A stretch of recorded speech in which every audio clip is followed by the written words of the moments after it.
Bismillahirrahmanirrahim. Assalamualaikum warahmatullahi wabarakatuh. Jumpa lagi di channel saya Lupus Custom. Konten kali ini saya akan nge-share biaya pemasangan cakram belakang di motor Matic ya. Motor Matic ini kebetulan motornya Vario KZR, tapi nanti sama lah, biayanya mirip-mirip untuk Vario yang ada swing armnya seperti ini, atau Matic yang ada swing armnya seperti ini. Jujur, untuk pemasangan cakram ini saya bukan untuk gaya-gayaan, Jadi ada cerita di balik pemasangan cakram ini. Sebelumnya saya bahas dulu ya, untuk bahan pertimbangan kenapa sahabat subscriber harus pasang cakram di Matic ya. Pertamanya, rem ini tromol seperti ini. Lah, ini pelek aslinya, Jadi dia ngantong. Remnya ini udah ngantong. Saya nggak tahu. Jadi istilahnya rem Senin Kemis itu ada. Jadi saya ngalami sendiri. Jadi misalnya Senin tuh ada remnya, Kemisnya blong, seperti itu. Ini pun udah saya ganti baru. Jadi kampasnya itu baru, karena berhubung ngantong tadi, alhasil kejadian seperti itu. Rem Senin Kemis blong, jatuh, kaki saya kena. Ini pemulihan sampai 3 bulan lebih, ini belum pulih juga. Alhasil saya ganti ke cakram, berpikiran ke cakram. Sebenarnya banyak di YouTube bahas ini bisa diakali dengan kampas Yamaha Air King.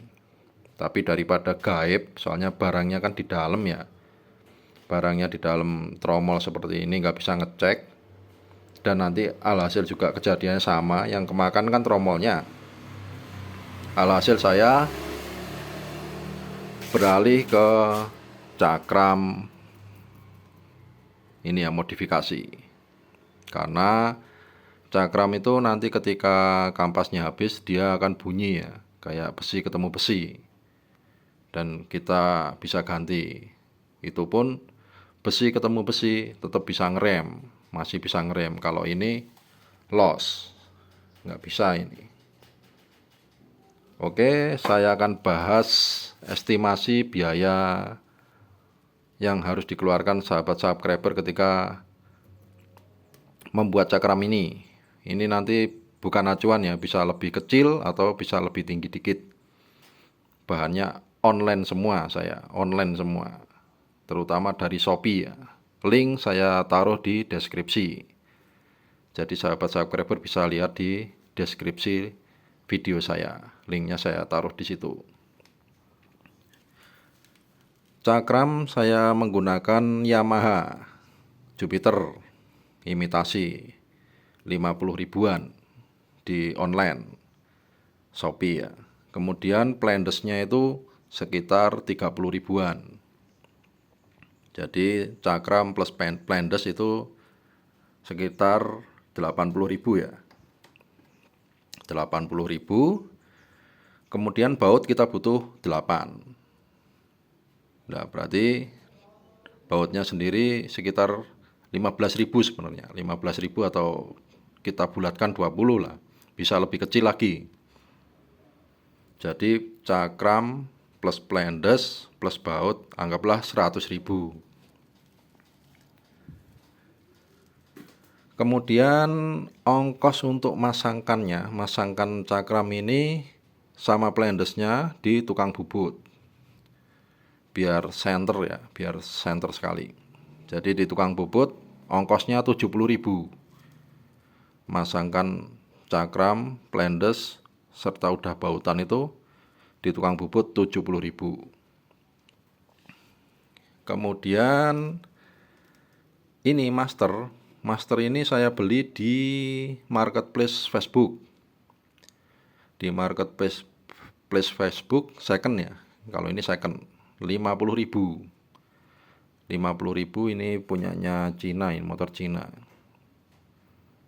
50.000. Kemudian kita ke sektor selang dan master rem ya.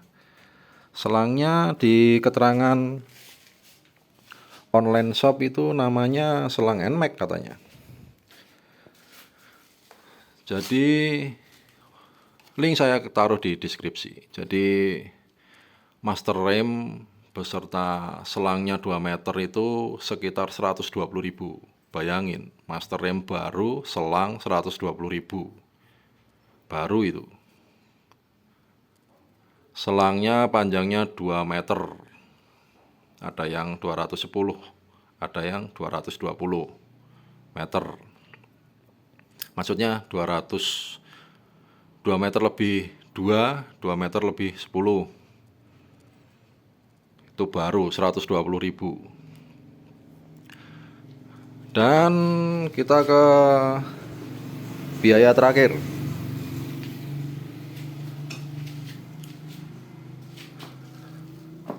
Pemasangan cakram ini saya di bengkel, jadi saya nggak mau ribet ya, jadi tak pasrahin ke bengkel 250.000. Apa yang saya dapatkan dari 250.000 itu sudah dipasangkan, sudah disetting sampai depan ya kan, sampai depan. Kemudian udah diisi minyak rem, dibikinin bracketnya ini, kemudian dibeliin kampas ori Honda.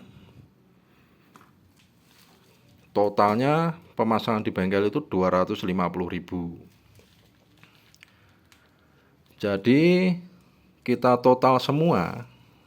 Jadi ini bukan pacuan ya, bukan acuan biaya untuk 2025 ini.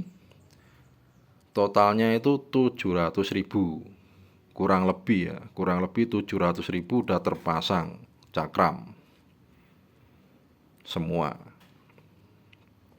Ini saya belum ngecat, ini belum saya cat. Cakramnya juga imitasi kan, karat ya, tapi nggak masalah. Saya kepentingannya safety, dananya segitu ya, yang penting safety. Daripada ini tromol udah saya ganti kampasnya baru, tetap aja nggak gigit ya. Jadi 700.000-an untuk 2025 ini. Kemungkinan bertambahnya tahun, kemungkinan tambah murah untuk partnya ya. Kalau kemungkinan tambah murah. Apalagi sahabat subscriber kalau bisa pasang sendiri, semuanya pasang sendiri, disetting sendiri, mungkin lebih murah lagi. Saya tambahi untuk penggunaan cakram. Ketika naik gunung atau turun gunung, itu sebaiknya jangan ditahan seperti ini penggunaan cakram. Bergantian kanan kiri, tapi gunakan metode seperti ini. Jadi ngerem, lepas, rem, lepas, rem, lepas. Kanan kiri ya, bergantian. Kalau ditahan terus ini panas menguap ini minyak remnya. Akhirnya timbullah ngeblong pun itu kejadian semua matic ya, tidak hanya untuk cakram, tromol pun bisa. Malah lebih bahaya ini, kita nggak tahu malah. Ini aja saya sering ngecek motor aja nggak tahu ngeblong. Kalau cakram ini tingkat keamanannya lebih tinggi sedikit daripada tromol lah, tapi kita harus tahu penggunaannya. Cuma di tanjakan atau gunung memang harus seperti itu. Apa istilahnya, mainnya harus rem lepas, ganti kanan kiri. Kalau di MotoGP itu ada fendernya seperti ini untuk mendinginkan cakram. Tapi kalau di tanjakan kita punya sendiri ya harus rem lepas seperti ini. Bergantian kanan kiri. Dan ini remnya udah nggak Senin Kemis, Tapi Senin ada, Kamis ada. Yang penting kita rajin ngecek minyak remnya. Dan tentunya pakem ya. Oke, gitu aja dari saya. Semoga bermanfaat. Tetap semangat, tetap jaga kesehatan. Wassalamualaikum warahmatullahi wabarakatuh. Jangan lupa subscribe, like, komen, dan share. Dukung terus channel saya. Semoga sehat selalu. Terima kasih.